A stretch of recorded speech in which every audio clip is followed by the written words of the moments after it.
Assalamualaikum warahmatullahi wabarakatuh. Kembali lagi di channel Aryo Kurniawan 13. Di hari Minggu yang cerah ini saya mendapat satu pertanyaan yang menurut saya ini cukup penting untuk dibahas ya, yaitu bagaimana klaim garansi dan apa saja yang harus kita perhatikan. Itu bagian apa aja sih yang bisa kita klaim ke, misalnya kita pakai HP ini ya, Asus Max Pro M2 atau Max Pro M1 lah, sama aja. Nah, di sini ada kartu garansi yang kalau kita beli ini pasti kita dapat ya. Jadi dalam box ini juga penting ya. Kadang mungkin saya juga baru tahu sih, maksudnya belum lama saya tahu ini kalau stiker ini nih sebenarnya bisa digunakan kalau misalnya boxnya ataupun surat-surat lain itu hilang. Jadi ya, kalau kita mau klaim garansi kita cukup bawa ini sama HP-nya dan itu udah bisa. Itu sih dari beberapa sumber yang saya ketahui ya. Lalu tadi ada pertanyaan seperti ini, Bang, kalau HP saya jatuh terus layarnya retak, apakah bisa klaim garansi ke pihak Asus atau enggak? Nah, itu contoh ya. Kalau kita baca, saya belum mencobanya secara langsung ya, tetapi di sini tuh ada beberapa kriteria khusus yang memang kita bisa mengklaim garansi di kondisi-kondisi HP tertentu. Saya bacakan ya. Jadi yang pertama ini periode dan informasi jaminan produk. Jadi kalau di sini Asus bilangnya tuh formulir informasi jaminan Asus ya. Ya anggap aja kartu garansi lah gitu ya. Jadi yang pertama, jaminan berlaku selama periode yang tertera di stiker label pada formulir informasi jaminan Asus ini. Contohnya 12M berarti 12 bulan. Nah, kan kita biasanya dapat garansi TAM. Garansi TAM itu 2 tahun atau garansi TAM 1 tahun. Nah, berarti selama jangka waktu itu kita bisa klaim garansi jika terjadi kerusakan-kerusakan di HP kita. Lalu selanjutnya, terhitung sejak tanggal produk pertama kali Anda beli. Jika bukti pembelian tidak dapat disediakan, maka tanggal produksi produk akan dianggap sebagai tanggal pembelian. Nah, ini nih yang biasanya kayak gini. Ada kasus ketika HP itu adalah barang atau stok lama, ternyata itu sudah merupakan barang dari 3 atau 4 tahun yang lalu. Jadi masa produknya anggap aja tahun 2015. Sedangkan kita baru beli nih dari store-nya, dari counter-counter, mungkin counter-counter kecil kayak gitu ya. Itu di tahun 2019 lah anggapnya ya. Berarti kan udah lama tuh, 2015, 16, 17, 18, 19, udah 4 tahun usianya. Nah, apakah itu masih masuk garansi? Itu dihitung dari kita beli atau dihitung dari tanggal pembuatannya? Karena kan bisa jadi di tahun itu si brandnya itu udah nggak memproduksi HP tersebut, tapi di sini tertulis jika bukti pembelian tidak dapat disediakan, berarti nota resmi dari tokonya yang kita beli, maka tanggal produksi produk akan dianggap sebagai tanggal pembelian. Nah, kalau notanya hilang itu dianggap garansi dihitung dari tanggal pembuatan HP ini, misalnya 2015 bulan Desember, maka dihitung dari situ ke depannya dianggap 1 tahun gitu. Jadi masa garansinya 1 tahun ke depan dari bulan Desember 2015. Berarti habisnya itu ya 2016 akhir ya. Nah, kalau notanya ada, maka kita bisa klaim kapanpun ketika tertulis tanggal pembelian itu. Misalnya kita belinya HP ini di 2017 bulan Desember, berarti mulai tanggal itu garansinya itu aktif, berarti bisa berlaku sampai 2018 bulan Desember. Seperti itu sih yang saya pahami. Jadi kalau misalnya ketika ada HP itu udah lama banget dan udah nggak produksi lagi, maka ya tetap otomatis garansinya udah nggak bisa lagi ya. Misalnya itu HP BlackBerry lah ya, kita dapat baru kan BlackBerry misalnya udah nggak produksi, yang anggap aja udah nggak garansi lah ya. Kita mau klaim kemana juga tokonya udah nggak ada. Lalu yang bagian kedua, aksesori yang dikirim bersama produk tidak tercakup dalam jaminan. Berarti ini aksesori yang dimaksud apa nih? Apakah aksesoris itu adalah bonus? Misalnya kita beli Max Pro M1 ini kan gak dapat headset nih, nah counternya baik hati ngasih bonus, berarti kan itu di luar dari paket pembelian ini ya, paket pembelian HP yang di dalam box gitu. Apakah seperti itu atau aksesoris itu termasuk charger, kabel data USB dan lain-lainnya? Ini belum dijelaskan ya, tetapi Setahu saya sih aksesoris itu kayaknya nggak masuk ya, kayak charger dan lain-lain itu kayaknya nggak masuk ke garansi. Lalu yang ketiga, pastikan Anda telah mencadangkan semua data. Nah, kalau ini cuma backup data ya pribadi. Kalau nggak penting-penting amat ya udahlah, di format aja gitu kan. Nah, ini adalah pengecualian dalam layanan jaminan terbatas ini. Jadi, yang pertama nih langsung saya bacakan. Kerusakan pada produk ini yang disebabkan oleh Anda atau pihak ketiga yang tidak sah. Nah, ini kan berarti disebabkan oleh Anda, oleh kita yang punya HP. Berarti ketika itu HP-nya jatuh, terus terendam, atau terkena hujan, berarti ini tidak masuk dalam kriteria untuk digaransikan, untuk kita klaim ya. Kita baca ya nomor selanjutnya dulu ya. Nomor seri produk, komponen, atau aksesoris telah diganti, dibatalkan, atau dilepas. Nah, ini berarti semacam kayak nggak segel kayak gitu ya. Nomor kayak mungkin emailnya udah nggak cocok dan lain-lainnya, kayak komponen, aksesoris tadi ganti ya. Kalau kita udah bongkar HP-nya berarti garansi otomatis udah hilang, gugur ya. Termasuk UBL loh, unlock bootloader, pasang to RP itu sebenarnya menghilangkan garansi sih menurut saya.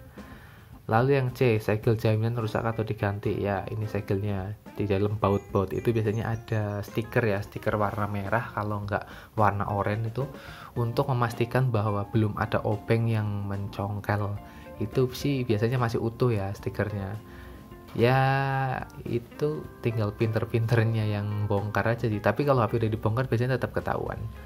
Lalu yang D, keusangan. Nah, ini mungkin poin ini menjawab dari yang pertama tadi ya, keusangan. Mungkin yang dimaksud adalah ketika barang tersebut sudah melampaui dari batas pemasaran yang ada. Misalnya udah baru 5 tahun kemudian dipasarkan dan si brand tersebut sudah tidak memproduksi secara resmi. Kecuali kalau iPhone 6s ya kalau nggak salah, 6s Plus itu masih bisa ditemukan resmi di toko-toko store-nya Apple yang resmi ya, kayak Story Eye gitu yang di Semarang, itu masih bisa ditemukan HP barunya. Padahal itu kan keluaran 2017 ya kalau nggak salah, 2017 atau 2016 gitu. Dan itu udah cukup lama. Tetapi karena masih diproduksi atau masih dipasarkan langsung oleh seller resminya, ya tetap garansinya masih berlaku. Nah, kalau yang udah usang itu misalnya kayak BlackBerry nih, kayak BlackBerry Aurora itu di pasaran kita masih bisa dapat barang barunya. Tapi kan BlackBerry sendiri mungkin sudah tidak beroperasi ya. Jadi mau nyervis ya, servisnya mau ke siapa, mau klaim garansi mau ke siapa. Jadi kayak gitu ya. Lalu yang ini yang terakhir, kerusakan tidak sengaja atau lainnya, produk yang tidak berdampak pada pengoperasian dan fungsi produk, misalnya namun tak hanya terbatas pada karat, perubahan warna, tekstur atau permukaan, keausan dan keusangan, serta penurunan bertahap. Ya kalau seperti ini sih sepertinya kalau udah melewati batas 1 tahun ya, masa HP berkarat gitu loh. Dalam waktu 1 tahun mungkin kayaknya enggak deh HP bisa berkarat. Tapi bisa aja sih, bergantung usernya juga ya. Kadang ada yang user ekstrim, dia kerja di lapangan, panas-panasan gitu ya, HP-nya bekerja secara ekstrim, bisa aja. Ya kerusakan yang tidak disengaja, berarti dikecualikan juga nih. Misalnya kayak kita chargernya tiba-tiba listrik kesambar petir dan lain-lain, itu tidak termasuk dalam garansi. Nah, sekarang garansi itu yang termasuk itu apa aja sih sebenarnya? Kalau yang pernah saya tanyakan dulu waktu saya pakai Nokia Lumia itu, saya pernah klaim garansi layar Lumia 720 ke Nokia di kota Semarang sih. Nokia Center apa ya namanya ya, aku lupa sih. Nah, di situ saya pernah klaim. Mereka bilang ketika itu kerusakan yang berdasarkan dari pabrik, dan memang dalam masa peluncuran HP tersebut itu ada masalah yang sering sekali dialami oleh usernya. Contohnya nih, waktu itu Lumia itu penyakitnya adalah kayak layar gitu, sebaris di tengah sini itu mati, satu kotak gitu. Jadi kalau kita tes pakai aplikasi pengetes layar, tadi kayak gini seret warna merah ngikut, terus tiba-tiba di tengah terpotong, lalu lanjut lagi ke bawah, seperti itu. Nah, itu mereka mau menggaransikannya, jadi mereka mau menggantikan layar tersebut dan itu gratis. Waktu itu saya pakai kartu garansi itu tinggal 2 bulan sisanya. untung masih sempat gitu ya, waktu itu belum tutup nih Nokia centernya, Nokia Care Center ya kalau nggak salah. Nokia, oh iya nih, Nokia 6.1 Plus. Nah, kalau teman-teman ngikutin ya, Nokia 6.1 Plus itu USB-nya oblak ya, USB Type-C-nya itu oblak lah. Jadi penyakitnya udah diakui sendiri sama HMD globalnya, dan mereka mau menggantinya secara gratis sih. Itu dari cerita yang saya baca-baca di forumnya di Facebook. Si Nokia itu mau menggaransikan port charging Type-C-nya. Jadi penyakitnya itu mungkin pakai Type-C yang murahan atau gimana ya. Jadi ketika di charger itu ada yang pakai baru 3 bulan, 6 bulan itu udah oblak gitu loh. Jadi kalau dipasangi colokan harus dipegang dulu atau dikaretin biar mau charger. Jadi dalamnya itu mungkin habis atau terkikis ya. Kayaknya sih bagian dalam Type-C-nya itu bahannya lebih tidak bertahan daripada chargernya, karena chargernya mungkin kuat ya dari besi dan lain-lain. Lalu dalamnya itu lama-lamaan kalau dicolok-colok gitu dia semakin tipis. Nah, karena penyakit itu dialami banyak sekali pengguna, si Nokia mau mengklaim garansi ini port chargernya, jadi gratis gitu loh. Pun itu kalau belum dibongkar-bongkar sama si penggunanya ya, jadi bener-bener barang masih segel.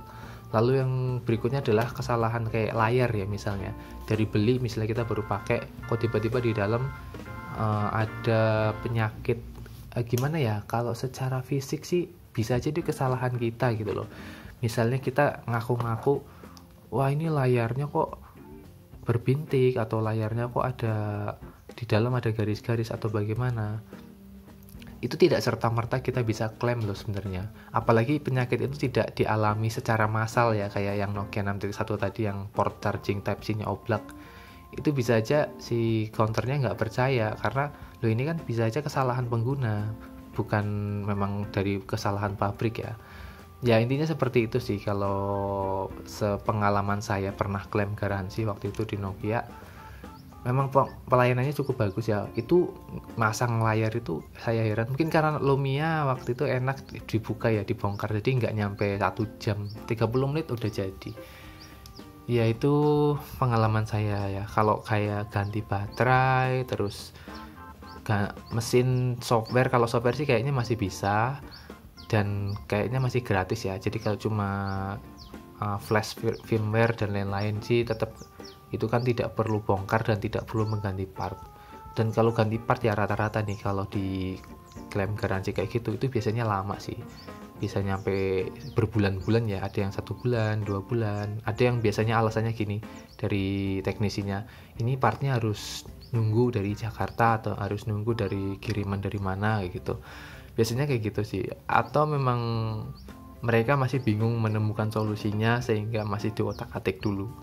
Ada beberapa cerita yang klaim garansi kayak gitu pas dibawa pulang itu ada kerusakan lain yang sebelumnya tidak terjadi. Nah itu perlu diperhatikan juga. Nah mungkin itu aja share pagi ini ya, saya dapat pertanyaan yang cukup bagus. Nah kalau untuk jaringan servisnya ini Asus udah cukup banyak ya, biasanya dia gabung kemana gitu. Ini di Jawa Tengah aja banyak banget nih. Ya yang penting jaga HP kalian dengan hati-hati aja sih. Tapi kadang gini sih, ada beberapa HP yang memang penyakitnya itu semuanya nular ya. Ya contohnya aja Max Pro M1 lah. Max Pro M1 itu ya wifi-nya lah, menurut saya sih agak lemah ya sinyalnya. Terus di jaringan sinyalnya juga menurut saya kurang bagus. Entah itu bisa digaransikan atau enggak, tapi memang itu sepertinya emang ya konsekuensi dari harga yang murah ya. HP segitu dengan harga yang murah ya banyak tapinya, harus dimaklumi. Oke, mungkin itu aja di hari Minggu yang pagi. Ini cerah banget ya langitnya, dan ini saya rekam pakai Max Pro M2. Kalian simak bagaimana gambarnya dan suaranya. Terima kasih sudah menonton, semoga tetap bermanfaat.